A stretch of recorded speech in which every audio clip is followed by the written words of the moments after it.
Над 3.500 компании од Илиноис, меѓу кои и познати брендови и корпорации, има можност да дознаат за условите за инвестирање во Македонија од владиниот тим, предводен од премиерот Никола Груевски на форумот во Чикаго, Соединетите Американски држави.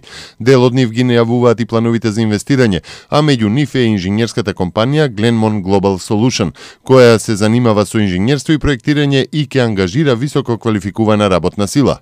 Чикаго е третиот најголем град во Соединетите Американски држави со трет најголем бруто регионален производ и е оценет како град со најизбалансирана економија, со што представува еден од главните финансиски центри и место каде што се развива високата технологија.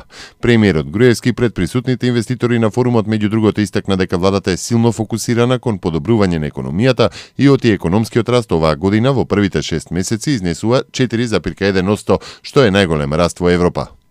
Директорката на Стопанската комора на Илиноис, чии членови се компании од листата Fortune 500, односно листата на 500 најдобри компании, Лаура Ортега, истакна дека импресиониран од можностите кои Македонија ги нуди за инвестирање. Имавме околу 3.500 членови во Илиноис, од големи до средни и мали предпријатија. Најголем дел од нашите членови се компаниите од листата на Fortune, кои има канцеларии во Илиноис, посочи Ортега. Таа додаде дека присуствувала на голем број на бизнис форуми низ светот, но најмногу импресионирале токму можностите за започнување бизнис во Македонија. Портпаролот на СДСМ Петре Шилегов и министерката за култура Елизабета Канчевска-Милевска и денеска не се соочија на суд. На рочиштето се појави само Шилегов, а следното соочување е закажано за 21 јануари в година. Министерката за култура го тужи портпаролот на СДСМ за клевета затоа што тој на пресконференција изјави дека објектот Стар театар, за кој првично беше најавено дека ќе чини 6 милиони евра, заедно со сите анекс договори граѓаните ги чини 39 милиони евра. Четирите здравствени синдикати во кои членуваат 80% од здравствените работници во Србија штрajкуваат поради намалувањето на платите за 10%. Се примаат само итни и акутни случаи, повредени деца и младенци, родилки, а ке работи и итната помош. Вчера пак почнаа преговорите со Министерството за здравство на Србија за новиот колективен договор, од што ќе зависи дали ќе се штрajкува секоја среда.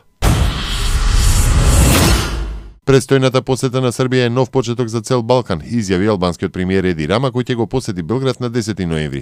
Ова време бара нов и обединувачки пристап за една иднина која треба да биде подобра за сите наши народи, оставајќи го зад себе тоа од минатото што не спречуваше да тргнеме напред и предизвикуваше многу судири и крвопролевања. Треба да го оставиме минатото и заедно да напишеме нова историја за мирот и регионалната соработка, изјави Рама. Бугарскиот председател Росен Плевнелиев денеска му го врачи мандатот за формирање на нова влада на лидерот на партијата Граѓани за европски развој на Бугарија, ГЕРБ, Бојко Борисов, кој е номиниран за премиера од најголемата парламентарна група во Народното собрание. ГЕРБ и Реформскиот блок постигнаа договор Борисов да биде премиер, како и за составот на владиниот кабинет. Според уставот, кандидатот за премиер има рок од 7 дена да приложи влада. Борисов пак изјави дека уште утре ќе се знае дали ќе го врати мандатот или ќе предложи кабинет.